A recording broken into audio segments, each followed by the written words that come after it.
안녕하세요. 내일의 그래프입니다. 오늘도 하이리온에 대해서 말씀을 드리려고 영상을 올립니다. 얼마 전부터 말씀드렸던 S1 자료가 올라왔습니다. 우선 간단히 말씀드리고 싶은 것은 제가 영상을 올리는 것은 여러분께 매수, 매도를 권하고자 하는 것이 아닙니다. 이런 종목이 있다는 점을 말씀드리는 것이고 가급적 객관적인 시각을 공유해 드리려고 노력을 하고자 합니다. 좋은 점도 말씀을 드리고 부정적인 부분도 같이 공유해서 성공적인 투자를 하는 것이 목표입니다. 그럼에도 불구하고 투자의 결과물은 본인에게 귀속되고 개인의 책임으로 귀속이 된다는 점도 인지해 주시면 좋겠습니다. 서론이 길었는데 본론을 다시 말씀드리겠습니다. 10월 23일 미국 현지 시각으로 기다리고 있던 S1 서류가 공시되었습니다. 모두 잘 아시겠지만 S1 서류는 결국 회사가 발행하는 신규 주식을 발행하고 등록하기 위한 것입니다. 이 경우에는 기존 워런트 투자자들이 워런트를 행사하면 보통주를 받을 수 있는데 그 보통주 발행 및 등록을 위한 것입니다. 워런트 행사 전 총 유통 주식은 약 1.5억 주입니다.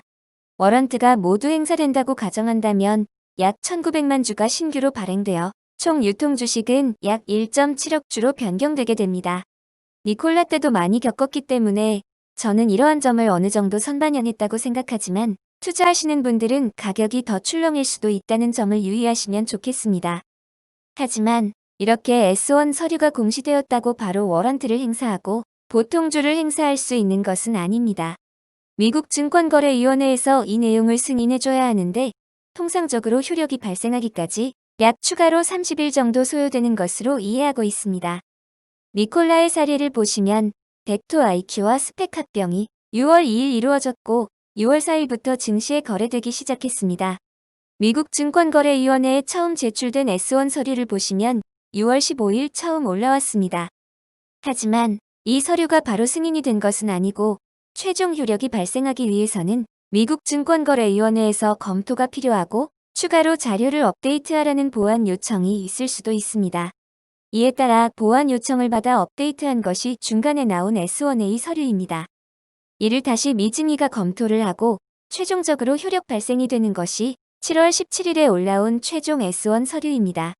바로 위에 이펙트라는 내용이 효력이 발생되었다는 내용입니다. 결국 효력 발생이 이뤄져야 주식 발행이 가능하게 됩니다. 이에 따라 7월 22일 니콜라는 자사 홈페이지에 공지를 올려서 워런트를 매입하거나 보통주를 발행할 수 있다는 내용이 공지됩니다.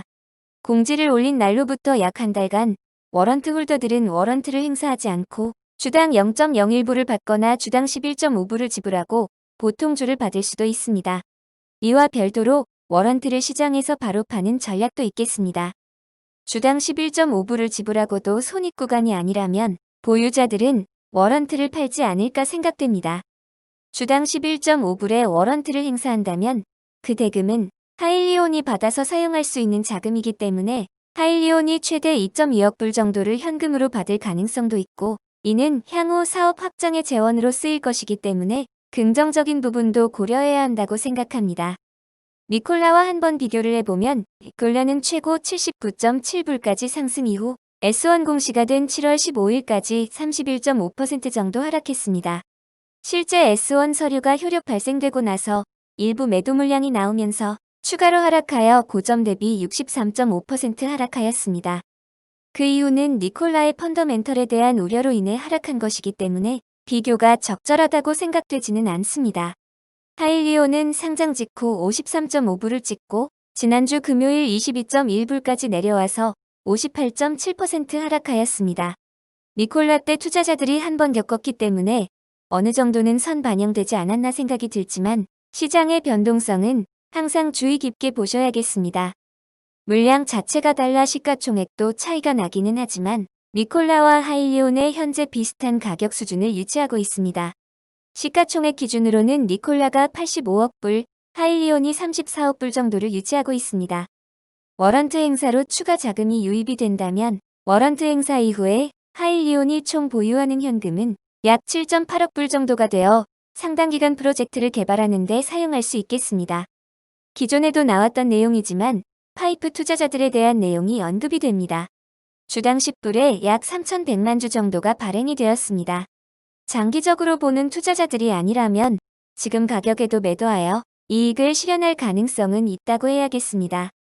이들에게 기존 투자자들과 마찬가지로 180일 락업이 적용된다는 이야기도 있는 것으로 아는데 보수적으로 봐서는 파이프 투자자들은 락업이 적용되지 않는다고 보는 게 맞지 않을까 싶습니다. 총 직원은 9월 말 기준 66명 정도입니다. 지속적으로 채용을 해서 직원 수를 늘리지 않을까 생각이 됩니다. 버티컬로 생산 프로세스를 모두 진행하지 않기 때문에 공장을 다수 직접 보유해야 할 필요성은 적어 보입니다. 어쨌든 인력 확충은 필요해 보입니다. 또 수소 엔진 기술을 보유하고 있는 포레시아와 미슐랭 간 지속적인 대화는 오가고 있지만 아직 구체적인 계약은 체결되지 않고 있습니다. 이 부분도 더 깊이 진행이 된다면 좋은 호재가 될 수도 있겠습니다. 마지막으로 3년 전 어질리티가 진행했던 테스트 드라이브 영상을 올리도록 하겠습니다. 이 영상은 하일리온이 아니라 어질리티가 올린 영상입니다. 3년 전에도 기술에 대한 관심을 보였고 3년이 지나서는 1000대의 트럭 주문에 하일리온의 1000만 주 이상을 보유하고 있습니다. 얼마 전 토마스 힐리는 짐 크레이머에게 트윗을 보냈는데 향후 하일리온을 다시 소개하면 직접 출연 및 운영되고 있는 트럭도 가지고 가겠다는 재치 있는 트윗을 날렸습니다. 기술력에 대한 자신감으로 보이기도 합니다. 오늘도 들어주셔서 감사합니다.